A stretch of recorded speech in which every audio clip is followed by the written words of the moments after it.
contigo. ¿Y qué es lo que te nutre más? ¿El haber sido futbolista o el ahora ser periodista?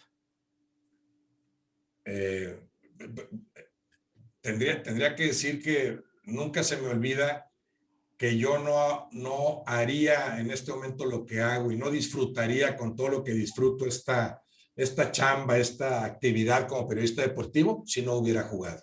Entonces, si jugar fue una cosa aparte, lo que se siente en la cancha, después dices, cómo hubiera querido tener más experiencia y más capacidad para entender tantas cosas que mientras juegas no las entiendes. Las entiendes ya que estás acabando o ya que dejaste de jugar. Las entiendes acá cuando con las piernas ya no puedes hacer nada similar, ¿no? Entonces, pero aún así, con todo lo que me costó, con todo lo que entiendo que me faltó hacer para que mi carrera como futbolista fuera mejor, bueno, digo, eso que hice es el sustento, es la base para que después yo siguiera en esto otro. También medio casualmente, yo al dejar de jugar no tengo en mente que me voy a dedicar al periodismo deportivo. Se van dando las circunstancias, afortunadamente, porque al dejar de jugar sí viene un vacío y un dolor tremendos. ¿Qué hago ahora? Porque el jugador es privilegiado mientras juega y a muchos se les olvida que cuando dejan de jugar,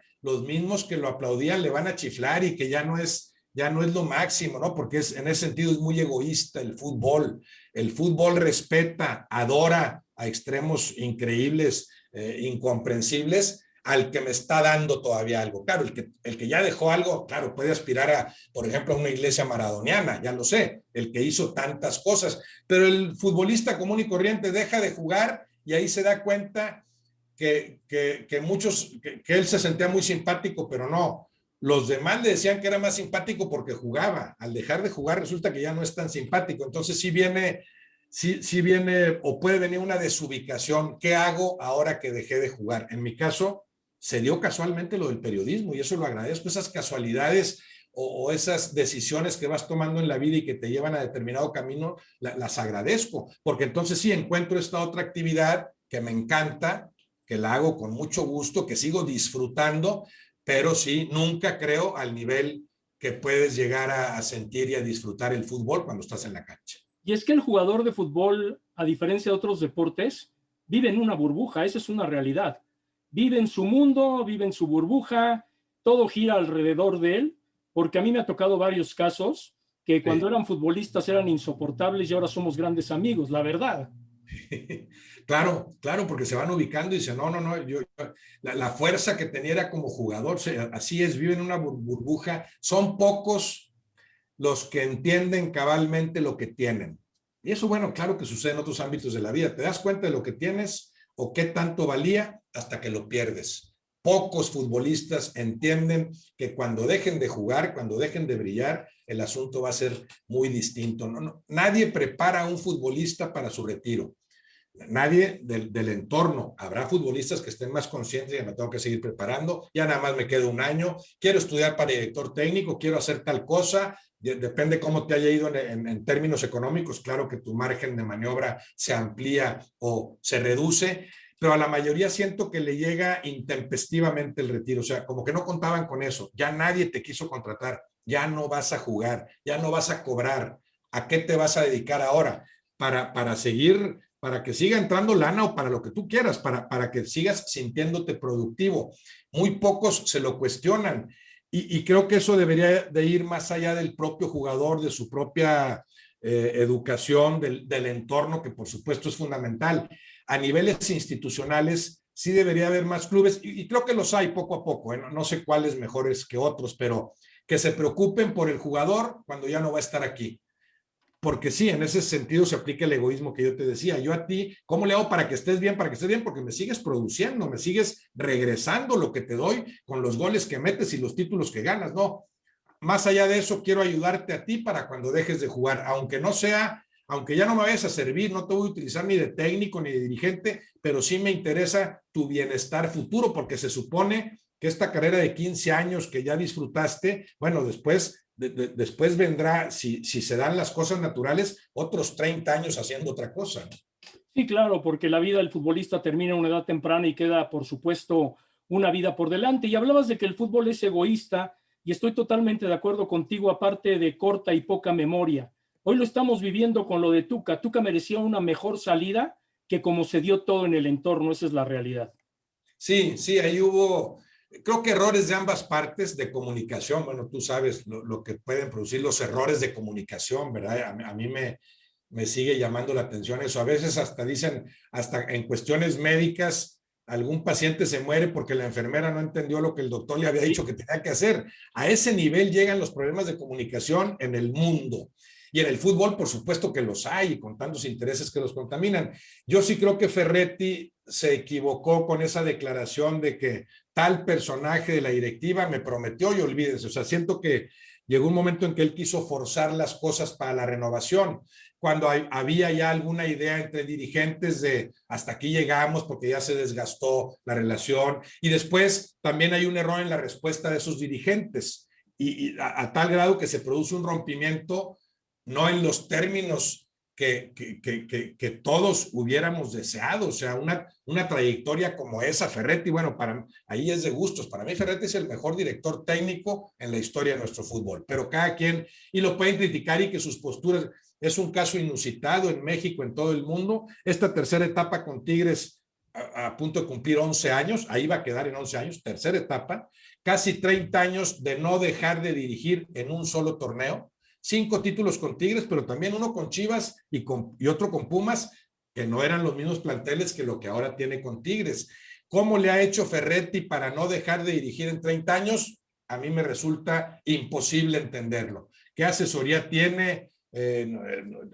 Porque incluso los grandes técnicos dirigen 3, 4 años y dicen, ya quiero descansar. Ya no digamos al mismo equipo. O sea, tienes que irte al caso de Ferguson en su momento en el United.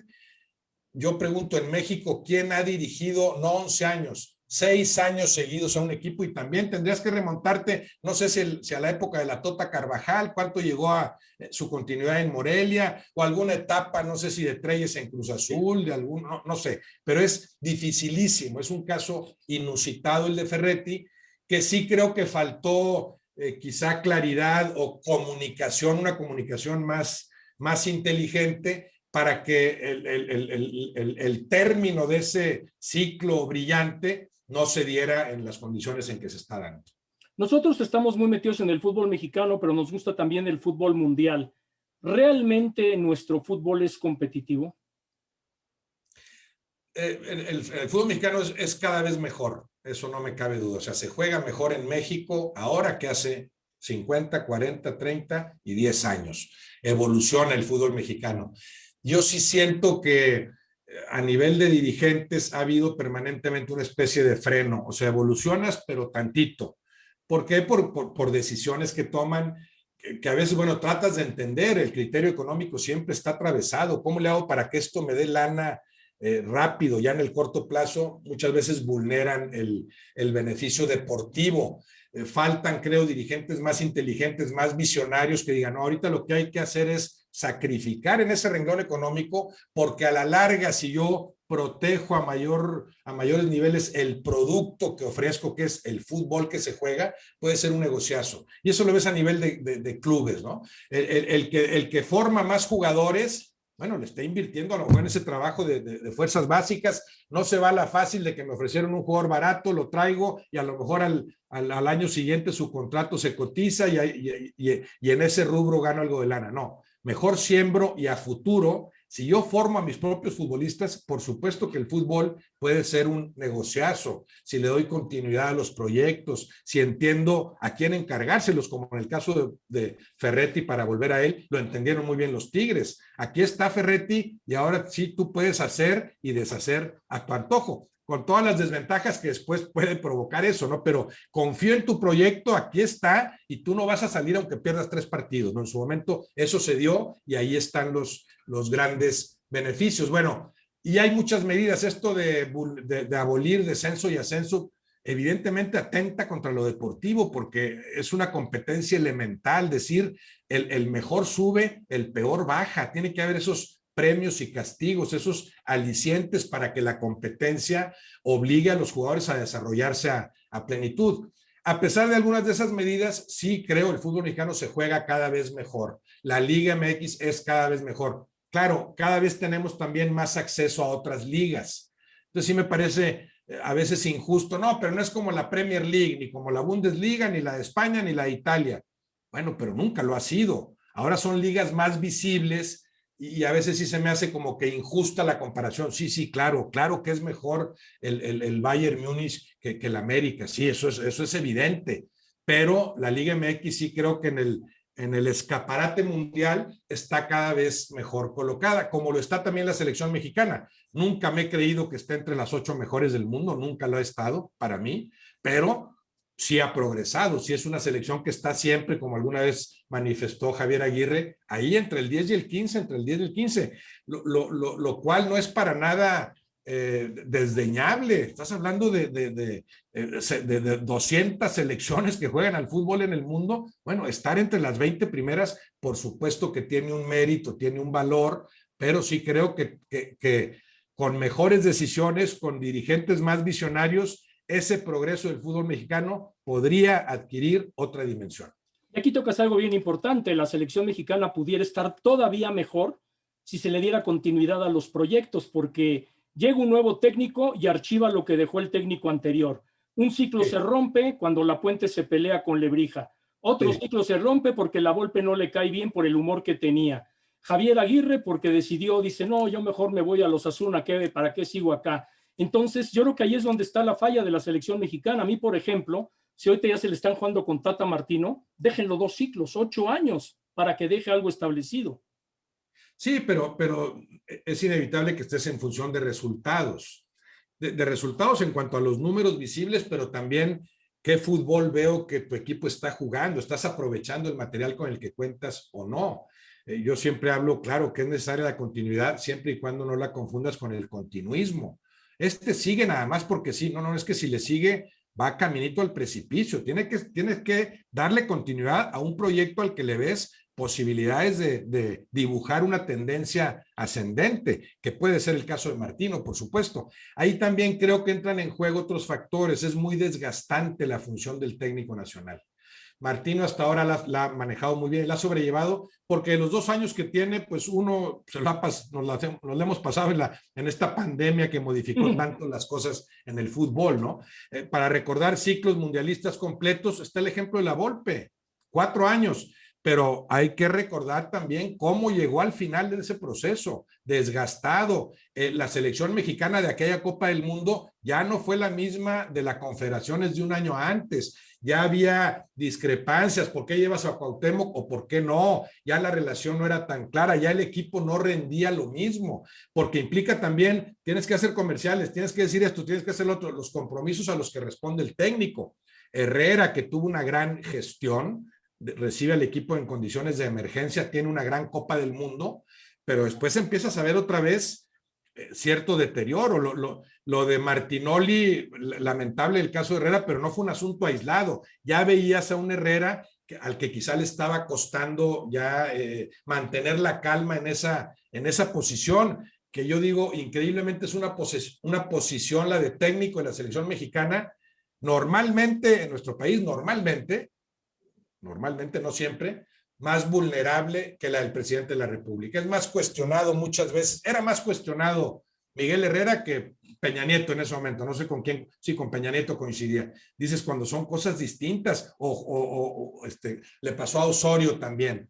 Es una posición muy vulnerable para la que hay que estar muy bien capacitado, no solo como técnico, sino dominar otras facetas. Pero claro que coincido contigo, en condiciones idóneas, así debería de ser. Te respeto el ciclo. Mira, Alemania es un ejemplo, pero ya se excedió. Yo creo que Lowe debió salir acabando la Copa del Mundo de Rusia. Y entonces ya se van al extremo y dices, no, tienes 8 años, pero te vas a echar 15. No, espérate, ¿por qué? Respeta procesos, pero el fracaso rotundo de Alemania en Rusia era para ya iniciar un ciclo distinto y quizá te hubieras ahorrado esta derrota histórica que acaban de sufrir, ¿no? Sí, lo de Lowe aparte venía de Beckenbauer venía del anterior, y esa escaleta la hacen muy bien, por eso ahora se habla de Hansi Flick, que trabajó con Lowe, cosa que no pasa en México. Una vez Javier Aguirre me dijo la terminología perfecta que describe al técnico nacional: entras cuerdo y sales luris luris. Ni más ni menos, ni más ni menos. Yo con otras palabras he dicho muchas veces que que técnicos que empiezan muy bien terminan deschavetándose, y lo he visto una y otra vez. No es fácil, nada fácil. Claro, tiene que ver también con el privilegio de ser técnico de la selección mexicana. Imagínate el privilegio. Bueno, pero ese privilegio conlleva más responsabilidad, estar en una posición más vulnerable, a veces tener que asimilar críticas que no siempre son bien intencionadas, porque todos los intereses que contaminan al fútbol provocan todo eso. Entonces tienes que estar muy preparado, más allá de tu capacidad como estratega, de tu capacidad para sacarle jugo a cada uno de tus futbolistas. Aparte de otro detalle, Roberto, que pocas veces nos atrevemos a comentar públicamente, en los mundiales al jugador de la selección le afecta mucho el entorno familiar que los acompaña. Muchas veces están más preocupados por si tienen boletos para entrar o si se pelearon en algún tour. Sí, puede ser, sí, puede ser. No puedes aislar al futbolista de la persona. O sea, por supuesto que el futbolista rinde más en la medida en que tiene más resuelto el entorno familiar o en la medida en que las cosas funcionan mejor con su gente más cercana. Por eso hay dirigentes, a mí me gustan estos dirigentes que entienden al futbolista primero como persona. Para que rindas, primero te voy a ayudar para que estés mejor como persona. Te vas sin meterte de más, pero sí dónde vives, qué necesita tu esposa, qué necesita tu novia, qué necesitan tus hijos, tus papás, tu familia. No es fácil, volvemos a lo mismo, a lo que mencionaba al inicio. Tratas con personas de distintos estratos sociales, de distintas capacidades económicas cuando empiezan a jugar, de muy diferentes circunstancias. En general, entenderlo o concebirlo al jugador primero como persona. ¿Cómo le hago para que estés a gusto como persona? Para que así rindas. En el caso de los seleccionados, yo también me pregunto, yo jugué 3 partidos en selección y nunca en Copa del Mundo, nada que ver con lo que creo que deben sentir muchos que llegan a un mundial con todo esto que para mí es excesivo en México, de está jugando la patria entera y hay que enrollarse en la bandera y si pierde México contra la selección mexicana, contra la selección de Argentina, pierde el país entero y nos vamos a hundir. Es un exceso que le abona al negocio. Claro, si yo convenzo a los mexicanos de que eres mejor mexicano si le echas porras a la selección, pues ya ese mexicano va a ser mayor consumidor del producto. Cuando yo creo que no te hace ni mejor ni peor mexicano el echarle porras a la selección. Puede no interesarte para nada el fútbol en general o la selección mexicana en particular, y eso no te resta un ápice en tu calidad de ciudadano. Pero como hay excesos en ese sentido en México y en todo el mundo, yo imagino que el peso para algunos seleccionados, tú imagínate, voy a tirar un penal y en este momento me imagino que hay millones de mexicanos pensando que el futuro del país depende de que yo ejecute bien este penal. Le pegas al pasto y sale chorreado el disparo, ¿no? Entonces, todo eso que tiene que saber manejar el futbolista, cuyo entorno es muy importante, y en ese caso lo importante que es el director técnico en turno para aligerarles esa presión. No está jugando el país. Ustedes jueguen como saben hacerlo y disfruten del juego. No es tan fácil. Totalmente de acuerdo. Y cambiando de juego para terminar esta entrevista, tu lado de escritor, ya escribiste 2 libros, un poema larguísimo, muy bien estructurado. ¿Por qué te atreviste a incursionar en esta faceta? Porque en ambos libros mezclas un poco el fútbol con otros temas, y en el México esdrújulo, bueno, cualquier cantidad de situaciones.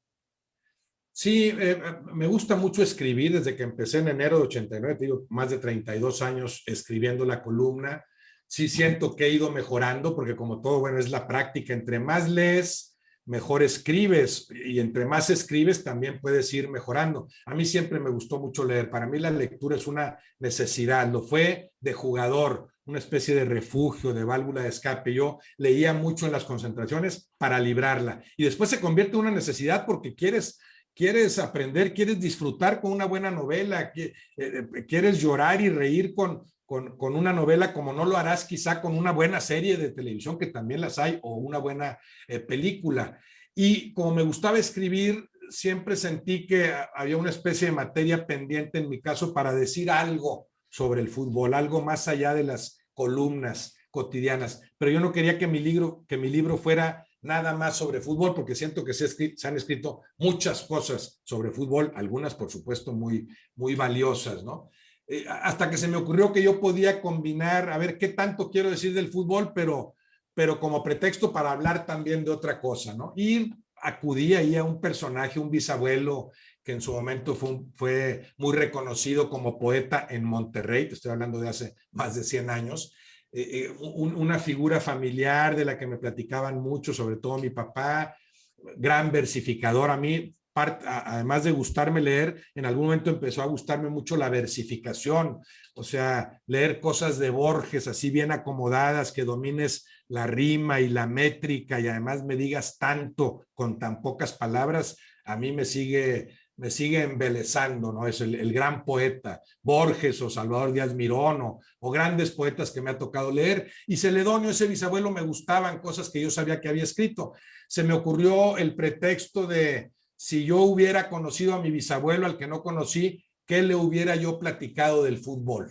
Ese pretexto para así yo explicar una especie de novela lo que yo pienso sobre el juego. Entonces, por un lado, les soltaba como explicándole a mi bisabuelo todo lo que pienso del juego dentro y fuera de la cancha como fenómeno social, los encantos que tiene. Y por otro lado, iba yo soltando la obra de mi abuelo. Mi abuelo vivió acá y escribió tal cosa y era tan ingenioso que podía responder así con un epigrama.